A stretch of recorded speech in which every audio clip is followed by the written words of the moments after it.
Lucas 7, a partir do verso 36. Lucas 7, verso 36. Então diz assim a palavra do Senhor: rogou-lhe um dos fariseus que comesse com ele, e entrando na casa do fariseu, assentou-se à mesa. E eis que uma mulher na cidade, que era pecadora, sabendo que ele estava à mesa em casa do fariseu, levou um vaso de alabastro com unguento, e estando por trás aos seus pés, chorando, começou a regar seus pés com lágrimas, e os enxugava com os cabelos da sua cabeça, e beijava seus pés, e os ungia com unguento. Você pode tomar o teu assento dando glória a Jesus? Mas nós precisamos voltar ainda no capítulo 7 para tentar entender algumas coisas. Jesus, ele cura, e ele vai fazendo milagres constantemente por onde ele vai passando. Ele cura o servo de um centurião sem mesmo ver o servo, sem mesmo estar perto do servo. Ele só libera uma palavra, e o servo, aonde estava, ele é curado. Só quando eu falo de centurião, eu estou falando que existe uma tropa em volta dele. Sempre que um centurião romano andava, pessoas curiosas queriam saber se aconteceria alguma coisa. Jesus, ele começa a fazer milagres, e as pessoas começam a ver. Logo em seguida, ele entra numa cidade chamada Naim, quando está saindo o único filho de uma viúva. Ele toca no esquife, e aquele jovem, ainda no caixão, ele levanta. Todos estavam ficando apavorados, como este homem chamado Jesus, ele era usado por Deus, e ele fazia milagres incríveis. O texto mesmo vai dizer que a fama de Jesus, ela percorria. Cabe ressaltar que é a fama de Jesus que percorria, e não Jesus que corria atrás da fama.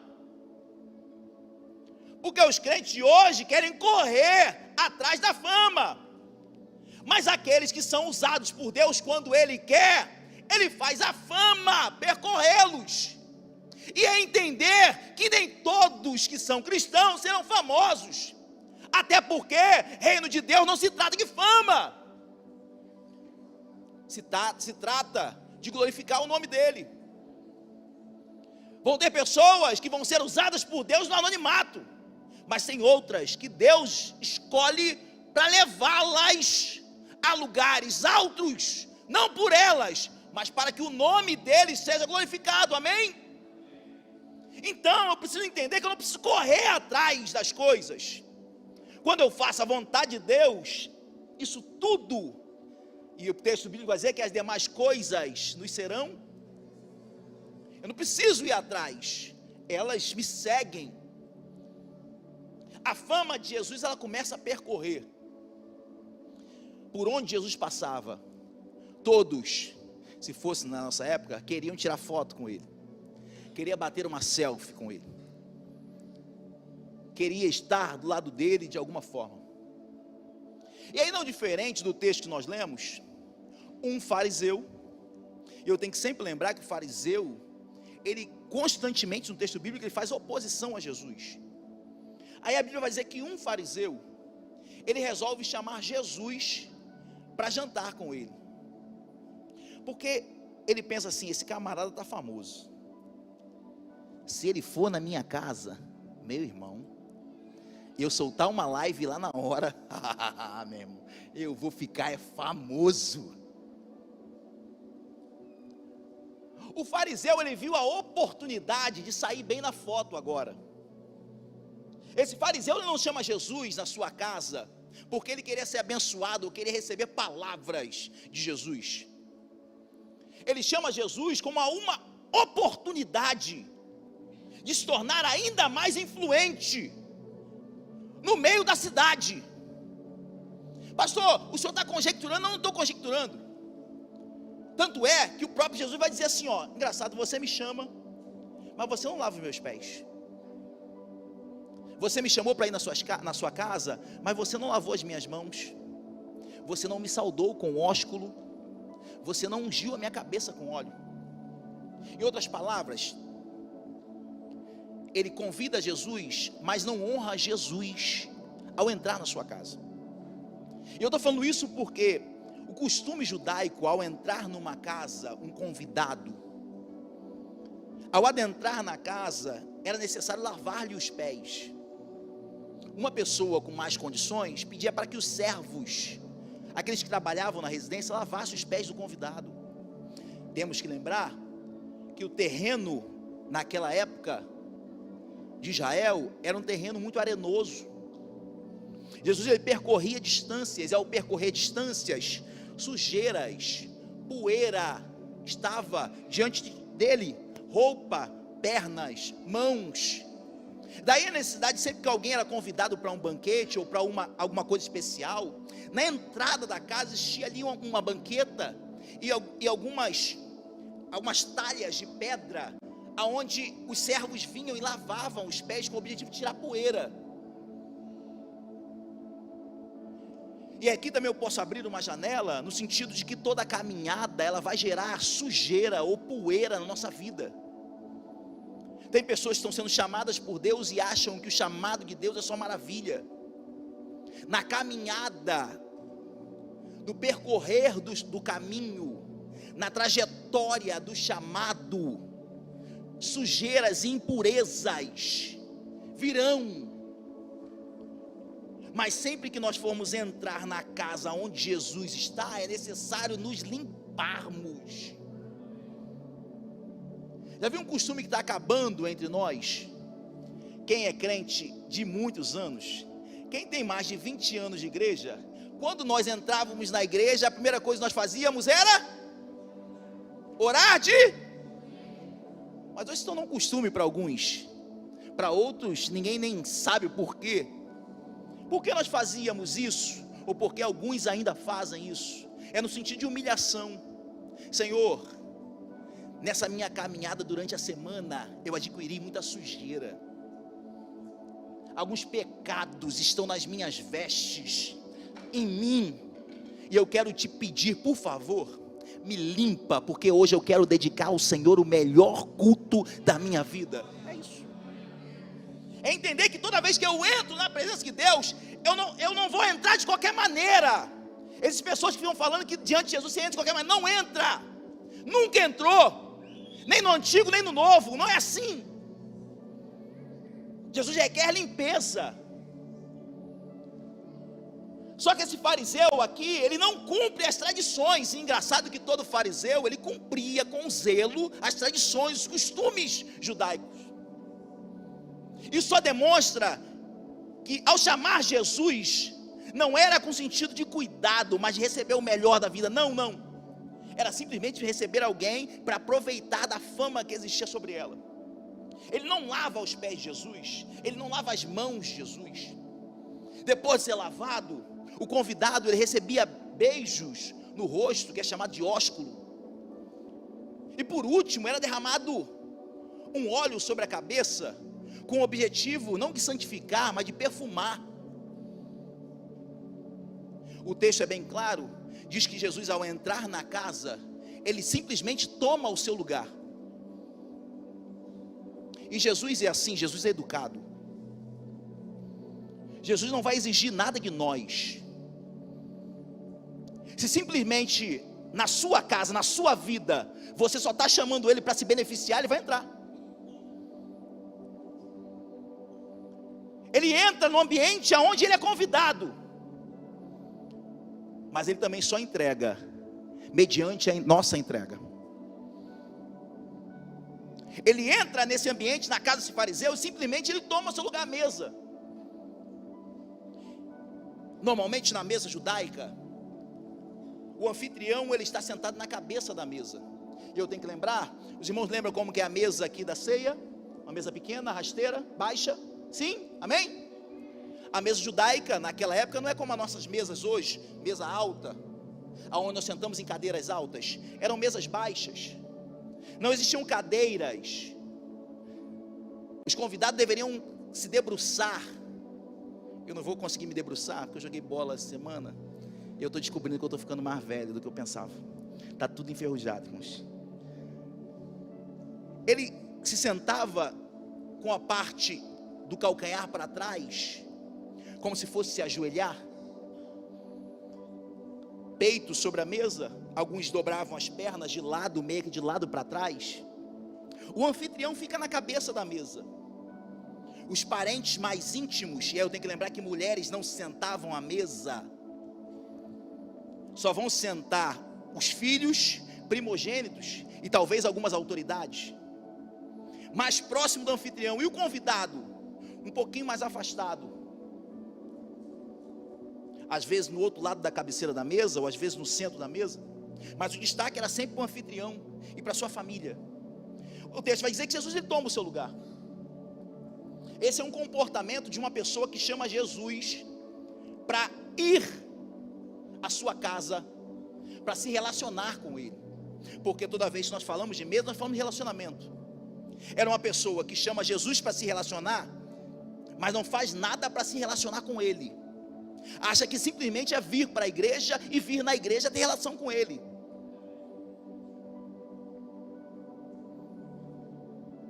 Ele vai simplesmente tomar o seu lugar. Se nós não fizermos nada, ele também não vai fazer nada.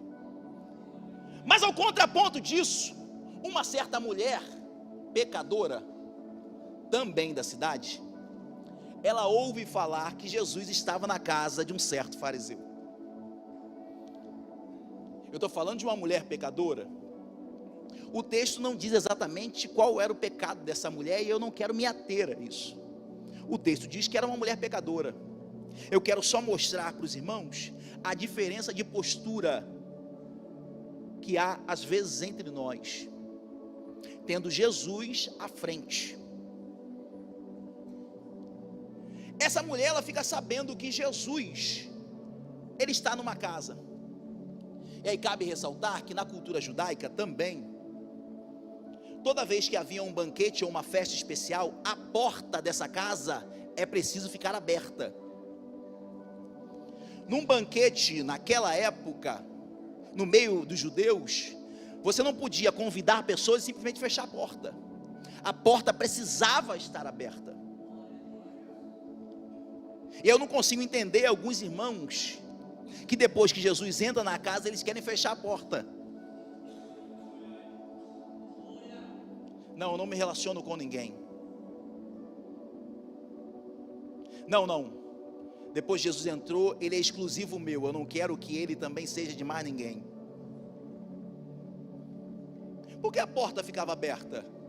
Primeiro, porque as pessoas precisavam ver que ali existia algum motivo de festa. Por que a porta ficava aberta? Porque quando os necessitados passavam pela porta, eles tinham a oportunidade de entrar e também se banquetear. E por que quando Jesus entra na nossa casa, nós não deixamos a porta aberta? E entenda que eu não estou falando que todos devem frequentar a tua casa, eu não estou falando de frequentar a casa. Eu não estou falando de amizade. Nós precisamos ser restritos às nossas amizades. Amizade é uma questão de afinidade, sim, com certeza. Sua casa é um local que você precisa proteger, eu não estou falando disso. Eu estou falando no sentido espiritual. Tem pessoas que não têm amizades com outros cristãos. Não quero me misturar com essa raça de crente. Me desculpa, Jesus nunca esteve na sua casa. Você nunca teve contato com ele.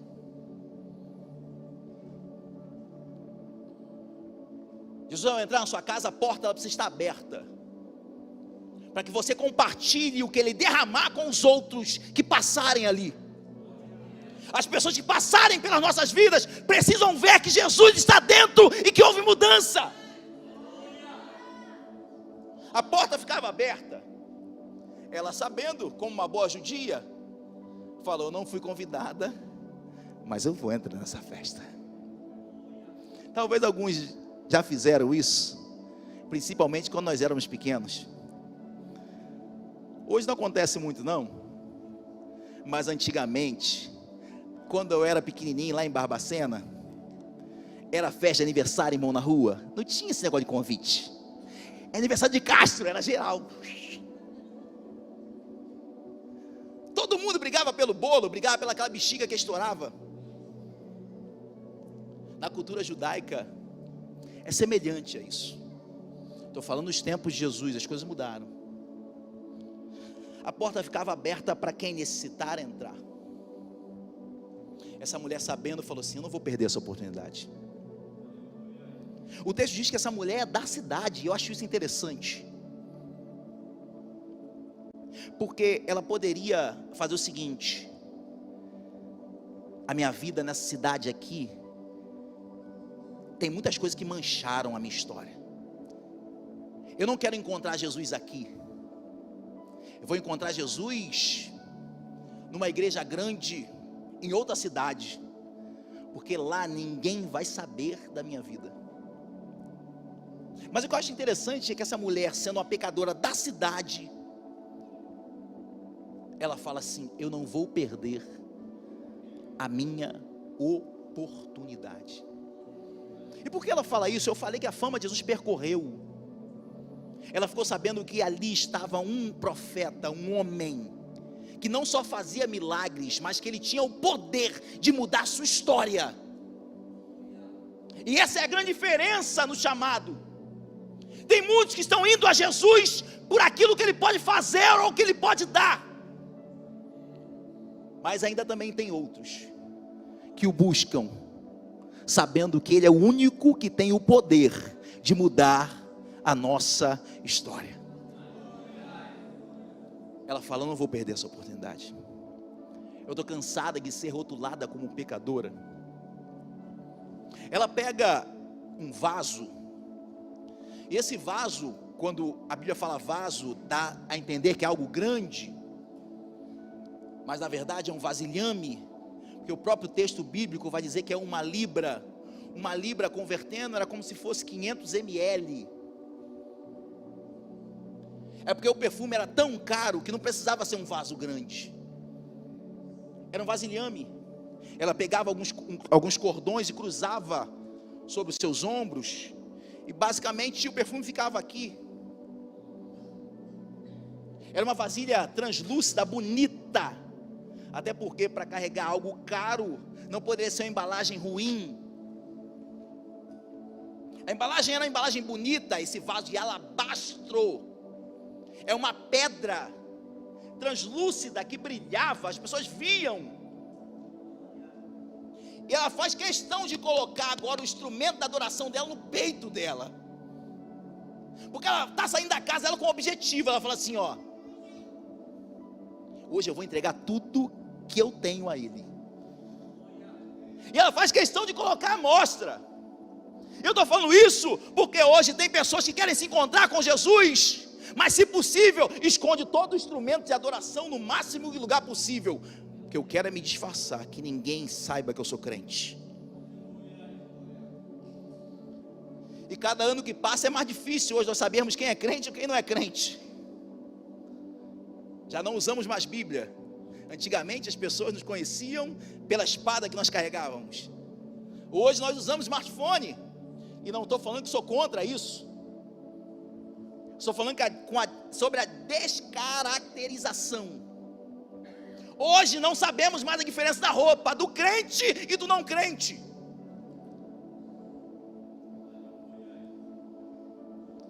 Se possível, nós queremos ser 007 cristão. Só que essa mulher pecadora, ela dá aula para cada um de nós. Não importa o meu passado, mas o que eu vou fazer agora, eu quero mostrar para todo mundo o que eu vim fazer. O instrumento que eu vou adorar, eu quero que todo mundo veja o seu valor. Ela não se preocupa em esconder, mas também o objetivo dela não é ficar se amostrando. O que cabe ressaltar aqui é que o texto mais à frente vai dizer que o valor desse perfume era equivalente a 300 denários. Denários dinheiro era a medida de o salário de um dia de um trabalhador. Se era 300 denário, 300 dinheiro, ou seja, eram 300 dias de um trabalhador. Quase um ano de trabalho. Eu falei que essa mulher era uma pecadora. Quase todos os teólogos vão dizer que ela era uma mulher da vida,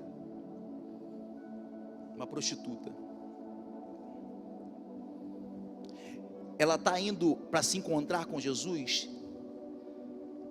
só que a postura dela vai ser diferente, porque ela não está indo para levar um dízimo, ela não pega 10%. O texto faz questão de mostrar isso para a gente, é a mulher falando assim, ó, tudo que eu ganhei de forma ilícita, sem a bênção de Deus, hoje eu vou colocar nos pés dele. Era a mulher dizendo assim, ó, eu não quero mais essa vida, e não vou me aproveitar daquilo que essa vida me trouxe. Hoje eu vou colocar tudo diante dele. Sabe por que é difícil algumas pessoas ricas se converterem? Porque muitos não conseguem abrir mão de tudo que é ilícito para colocar aos pés do Senhor.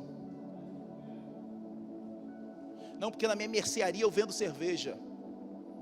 Quando você tiver um encontro com Jesus, você é capaz de colocar tudo que é ilícito aos pés do Senhor? Ah, pastor, mas Deus sabe o meu coração. Deus sabe o coração até de Satanás, irmão. Reino de Deus não se trata de saber coração. Reino de Deus não se trata de boa vontade. Reino de Deus se trata de mudança de comportamento. Olha o que essa mulher está nos dando uma aula. Ela não era convidada, não deveria estar ali, mas ela fala, não vou perder a oportunidade de mudar a história da minha vida. Não é a mão dele simplesmente que vai mudar a história da minha vida, mas o meu comportamento diante dele tem o poder de transformar a minha história.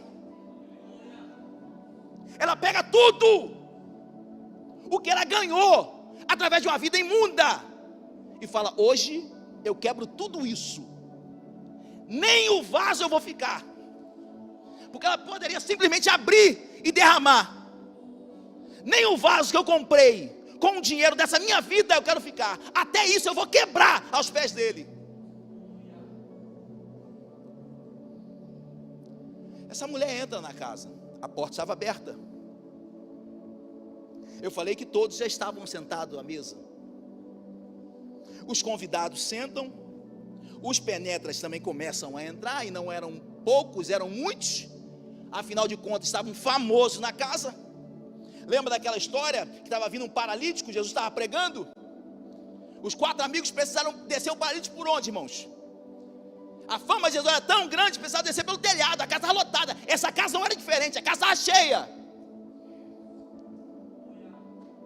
Só que a maioria resolveu se sentar de frente para Jesus. Aqui eu vou conjecturar, porque se o famoso está aqui, eu quero que ele me veja.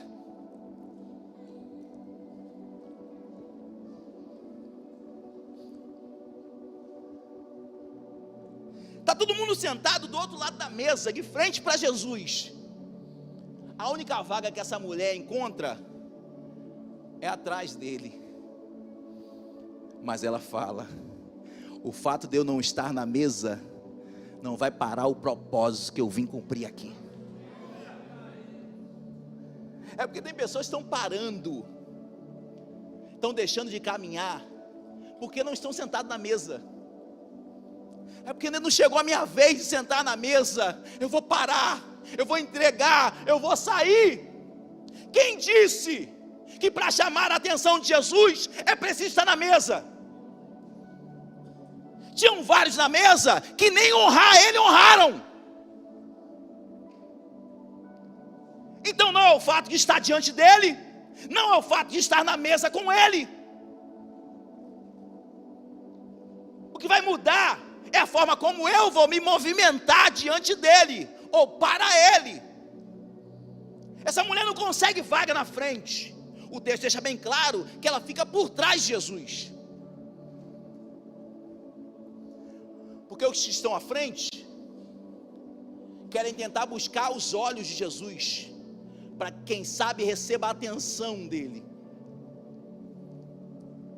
É porque muitos de nós achamos que Jesus só está olhando para a gente, só está atendendo a nossa oração, quando ele vem na nossa direção ou quando ele fala algo para nós. Seja sincero, não já teve dias que parece que ele está de costas para a gente? Seja sincero, já teve dia do seu chamado que você chamou por ele, orou por ele, entregou o seu melhor a ele, e parece que ele não está te vendo? Porque o fato de você estar nas costas dele não quer dizer que ele não está te vendo.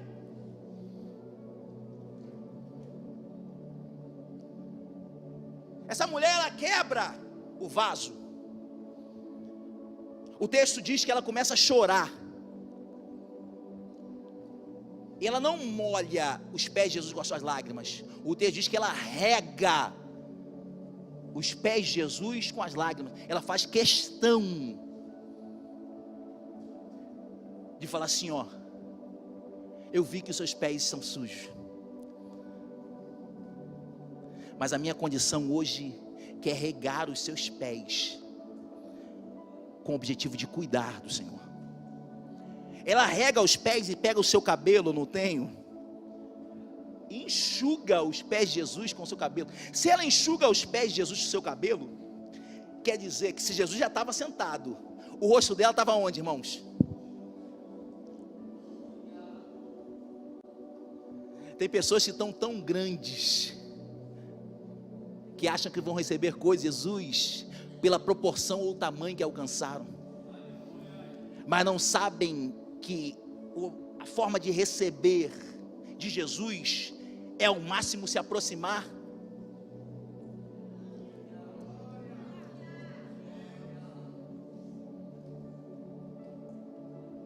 Essa mulher, ela chora, rega os pés de Jesus com as suas lágrimas, seca os pés de Jesus e quebra o vaso.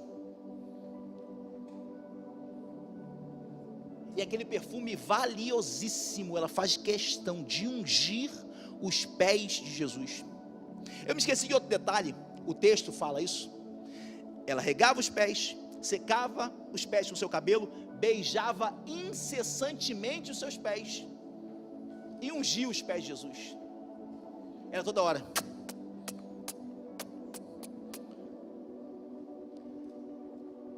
Beijo é relacionamento, irmãos. Tem homens que já se deitaram com prostituta. Relacionamento não é com sexo, porque a prostituta só faz sexo. Mas beijar só com aquela que tem relacionamento. Essa mulher estava mostrando: eu quero me relacionar profundamente contigo. Se eu não tenho a sua mão para beijar, se eu não estou sentado à mesa, mas se eu tenho os pés, eu vou aproveitar essa oportunidade. Porque para mim, o importante não é a mão de Jesus ou o rosto de Jesus, o importante para mim é Jesus. Ela beija incessantemente os pés. Mas quando ela quebra esse vaso, o texto vai dizer que exala o perfume.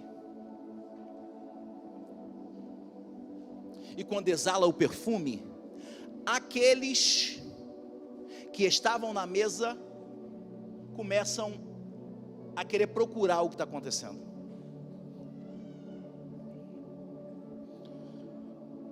De vez em quando alguns irmãos aqui tentam fazer fritura ali fora, às vezes aqui dentro da cozinha. Quando alguém começa a esquentar o óleo, eu saio correndo, pelo amor de Deus, não faz fritura aí não. Por quê? Porque o cheiro da gordura invade esse ambiente. E quando o cheiro da gordura invade esse ambiente, duas coisas acontecem. A maioria das pessoas querem saber de onde está vindo o cheiro. E quando nós chegamos em casa, cheiramos a nossa roupa, aquele cheiro de gordura. Vamos aplicar isso agora? Ninguém estava dando atenção para aquela mulher enquanto ela beijava os pés de Jesus. Mas quando o cheiro de uma essência preciosa subiu, todo mundo. Será que alguém chegou novo com esse perfume? Aí olham para uma mulher e falam: não acredito, ela fazendo isso? Já observou quando você dá uma entrega perfeita para Deus, você começa a incomodar pessoas? É porque o seu cheiro incomoda. O cheiro da sua entrega incomoda. Quando você começa a fazer a chamada de Deus com perfeição, opositores começam a querer olhar para você, inventar coisinhas, inveja, calúnia. Isso faz parte do teu cheiro. Isso faz parte da tua essência. E Paulo vai dizer que nós somos o bom perfume de Cristo. A nossa vida exala um aroma. Aonde você estiver, precisa impregnar o ambiente com aquilo que exala de você. E não importa o ambiente onde você esteja.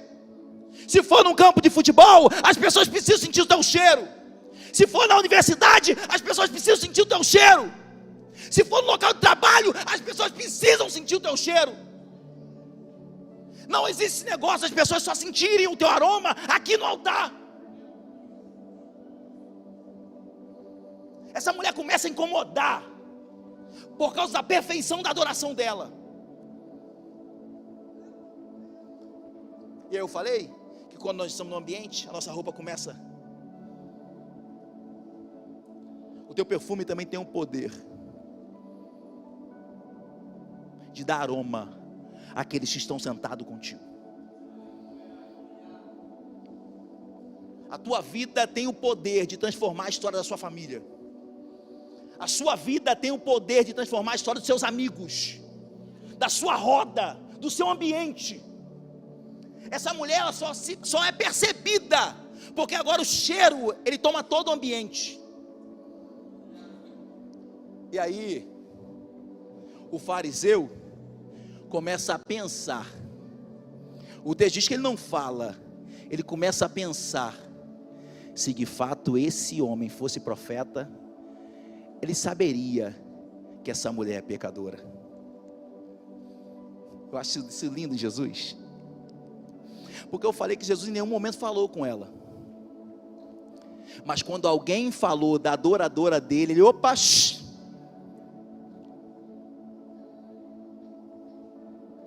ele fala: Simão, que era o dono da casa do fariseu, deixa eu te contar uma historinha. Ele fala: mestre. Já viu que tem pessoas que são assim? Por trás falam mal de você, mas quando está na frente fala: oi mestre, oi meu diácono, oi meu pastor, oi minha autoridade. Mas por trás,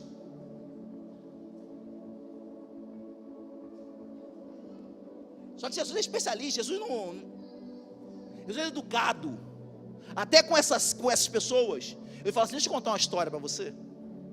Existia um homem, e esse homem tinha 2 servos. O primeiro servo lhe devia 50 dinheiros, e o primeiro devia 500, o segundo devia 50. Esse senhor resolveu perdoar os 2. Deixa eu fazer uma pergunta, Simão. Desses 2 que foram perdoados, quem vai amar mais o servo? Simão fala: no meu entender, com certeza aquele que mais foi perdoado, aquele que teve a sua dívida maior perdoada. Ele falou: respondeste bem. Agora ele já não olha mais para Simão, ele olha para a mulher, mas fala com Simão, porque Jesus é assim. Falam de você, você não precisa ficar rebatendo. Falam de você, você não precisa ficar indo para a rede social, jogar indireta, não, você não precisa fazer isso. Não foi a afronta também que parou aquela mulher, porque pode ninguém ter liberado palavras para ela, mas os olhares eram claros. Mas ela não precisou parar o propósito dela só porque olharam para ela, ou só porque estão questionando ela, ou só porque estão falando. Não, ela não parou. E qual foi a recompensa disso? É que o justo juiz se levantou no tempo certo. Você pensava que eu não estava te olhando, mas agora eu vou falar com ele que falou de você. Porque enquanto fala de mim está tranquilo, mas quando fala dos meus, aí eu me levanto. Aí ele se levanta e fala, olhando para a mulher, para ele: os teus pecados estão perdoados. Aí já começa um outro burburinho na mesa. Quem é este para perdoar pecado? É porque na mesa nós não nos relacionamos com ele, não fazemos a entrega e nós queremos nos colocar no lugar dele. Queremos pensar como ele deveria pensar, queremos colocar palavras na boca dele, queremos julgar como ele deveria julgar. Se eu fosse, já vi até pessoa falar assim: não, se eu fosse Deus, meu irmão, com certeza. Se eu fosse o líder tal, se eu fosse o pastor. Não, se detenha naquilo que Deus te colocou para ser. Deus não te chamou para julgar. Tem a postura da mulher. Quem é esse que perdoa pecado? Ele fala mais uma vez com a mulher: mulher, os teus muitos pecados, só para mostrar para eles que eu sei quem você é. Eu estou te perdoando os seus pecados, eu estou te perdoando os teus muitos pecados, estão perdoados. Vai em paz. Fica de pé comigo, por favor.